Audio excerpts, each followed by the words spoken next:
Hello, ladies and gentlemen. Welcome to the Telescope podcast. Thank you for listening. What's up, everybody? Everyone in this place, if you could do a handstand, I want to see your feet up in the air right now. Wave them around, that's right. Woo!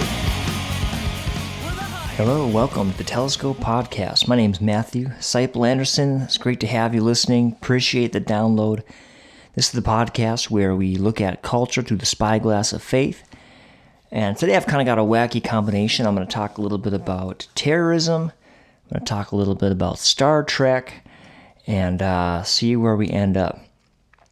So first of all, a new Star Trek movie is out. I'm looking forward to seeing it. It looks pretty good. I've heard good early reviews. You know, now in a Star Wars dominated world, it's probably going to be refreshing to see some Star Trek. So looking forward to that. Kind of reminiscing about my favorite Star Trek episodes, and there's one that really stands out from Star Trek Next Generation, which is probably my favorite series, although I haven't watched all of them, all of the series. But I do enjoy Next Generation, as I think most people do. And there's this one episode where the character Worf, who's a Klingon who's with the Federation, if you're familiar with the Star Trek world. If you're not, well, you just have to go check it out. You can Google this and you can find this scene on YouTube, actually. If you Google Klingon Opera, you'll find it. It's a great scene where Worf walks into this bar. They're looking for some information because of, the events of the story. And they need some info. And they go into this bar, and Worf approaches the lounge singer. And he asks in his typical, low, serious Klingon voice, "Do you know any Klingon opera?" And lady, hems and haws a little bit, but finally she finds a piece to play. And as she plays, it's this just super cheesy minor key, kind of boomy, over dramatic, opera kind of thing. And as she's belting it away, Worf gets this distant look in his eye, and he's very serious.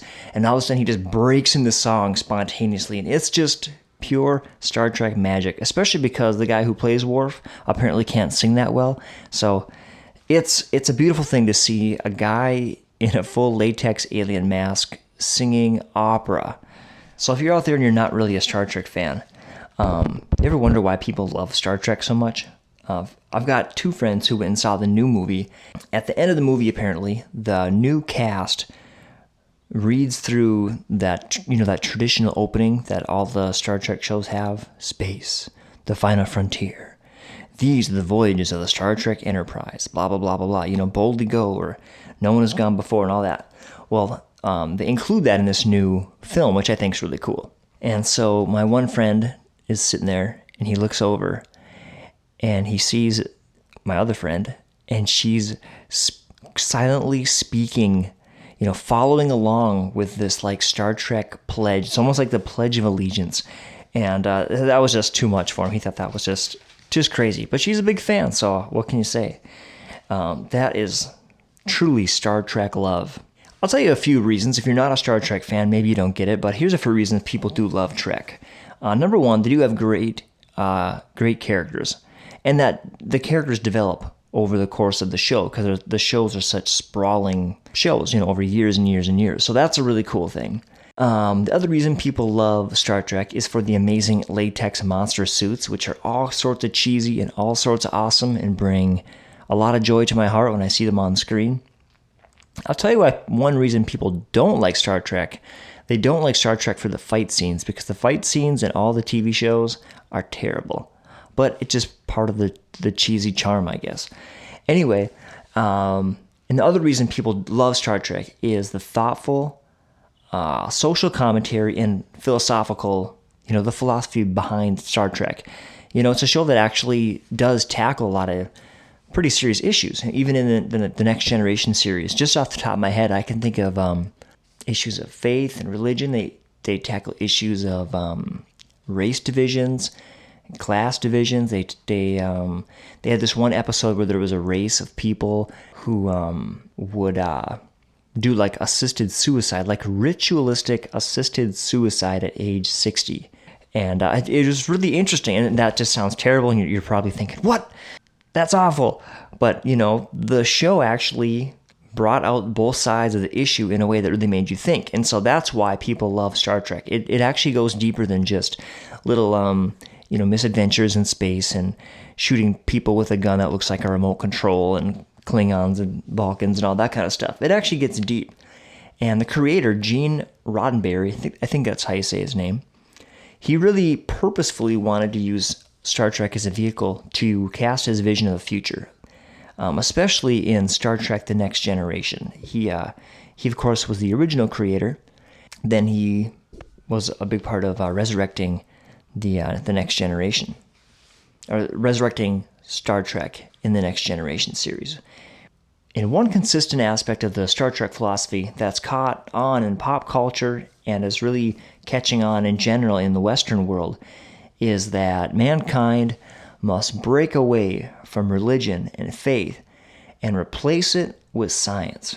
And the idea has also been really reinforced recently because there's been a wave of religiously motivated terrorism.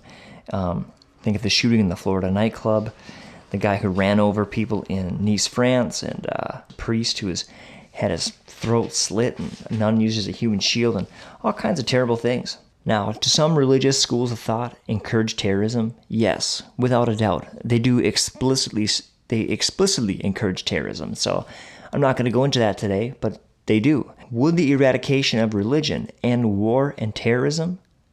No. Now, let me ask you this question. Have you ever played with a Chinese finger trap? See, we have this store in town called Global Village. It's a local import store. And as a kid, my aunts would take me there. They liked going there when they were in town. And I remember going in, the air was always heavy with incense. And I remember just a lot of weaved baskets all over the place, and wicker furniture, and dream catchers of all sizes, and Buddha. They loved Buddha. Buddha was like everywhere. I remember they had this one humongous Buddha statue. It was like life-size. I don't know, that would give me the creeps if I got up to like go to the bathroom or something. Had this weird-looking shiny guy staring at me in the darkness. I don't know, not for me.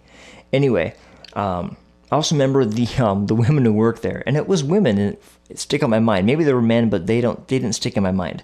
For whatever reason, I remember these women. They had tattoos, and listening to whooshy new age music, and probably had hairy armpits, and Whole Foods Co-op kind of ladies. It was a magical place. That I actually enjoyed going there. It was fun. It was so unique and different. And they had this little toy section, and it was mostly novelty stuff and handmade toys and things. But I always remember playing with the Chinese finger traps. They had this little, probably basket full of these Chinese finger traps. And if you've never played with one, they're maybe 4 to 6 inches long or something. And they're like a tube that's made out of some kind of weaved material, kind of like basket material, but it's flat. Anyway, I'm not sure what it is, but you put both your fingers, you put one of your pointer fingers in each side of the thing, and if you pulled hard, the weaving would contract and your fingers would get stuck, and that's why they call it the Chinese finger trap. So the trick to getting yourself out of a Chinese finger trap was to just go slowly, and then you wouldn't get that tensing up of the weave, and then you just wiggle your fingers out. So you might be thinking to yourself, what does that have to do with terrorism, and what does it have to do with Star Trek? Although I think that place, that Global Village, could probably be, like a shop on some foreign world, some like alien country, because it was like a pretty trippy place. But anyway, I digress. A major root that supports terrorism in this world is simply unforgiveness. What I'm trying to bring together with all these different threads is that it doesn't matter if religion is eradicated, there still can be unforgiveness. And that's a huge part of why we're seeing as much terrorism as we are today.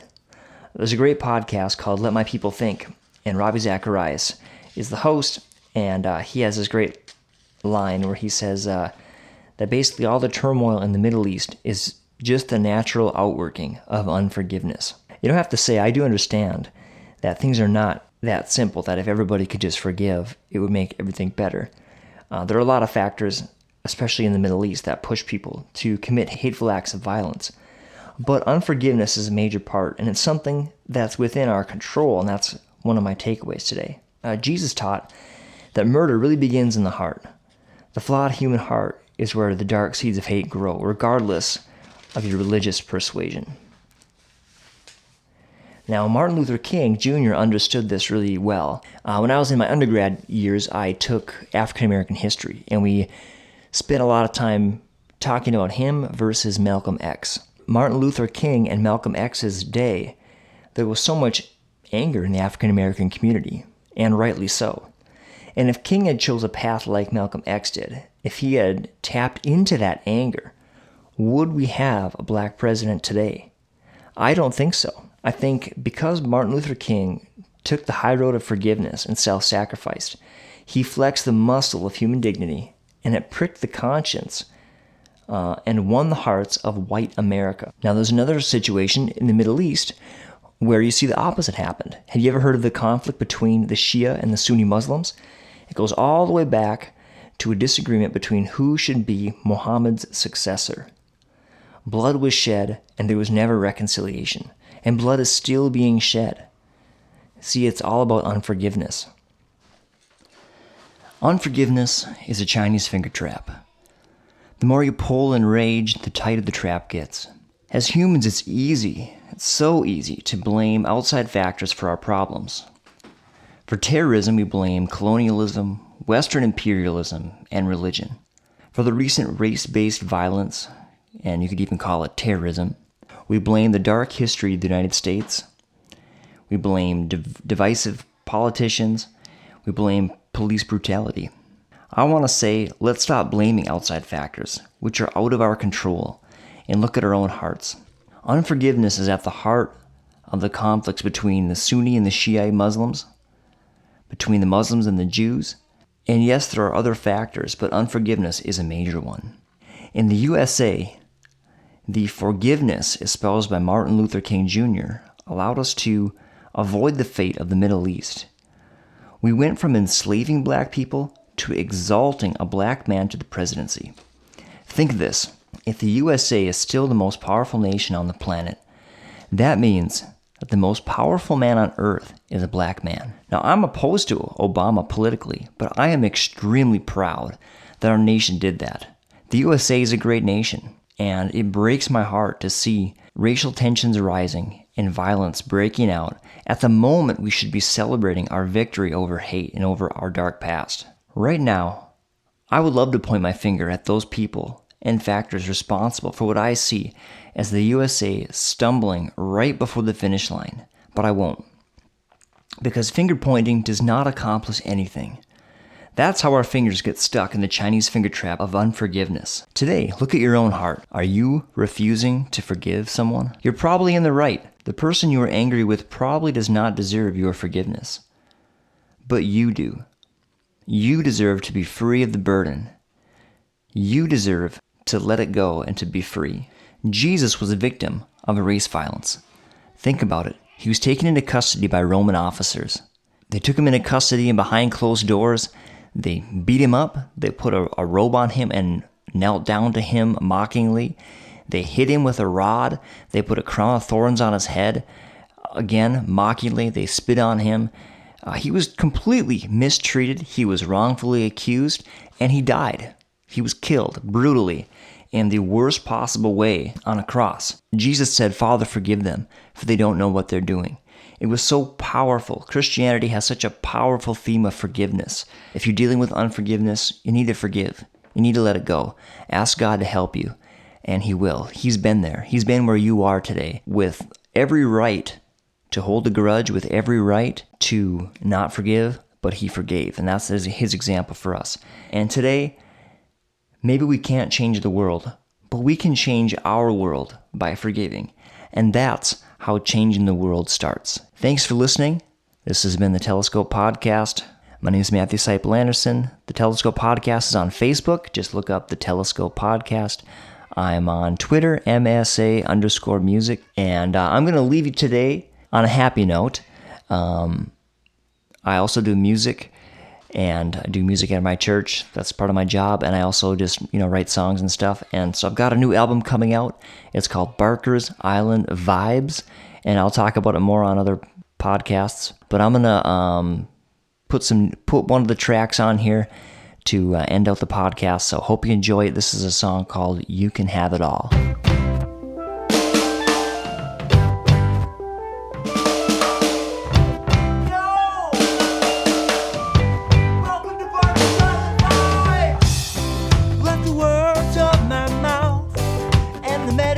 Of my heart be acceptable in your sight. Oh God, let the words of my mouth and the meditation of my heart be acceptable in your sight. Oh God, you can have it all, the inside and the out. You can have it all. Oh God.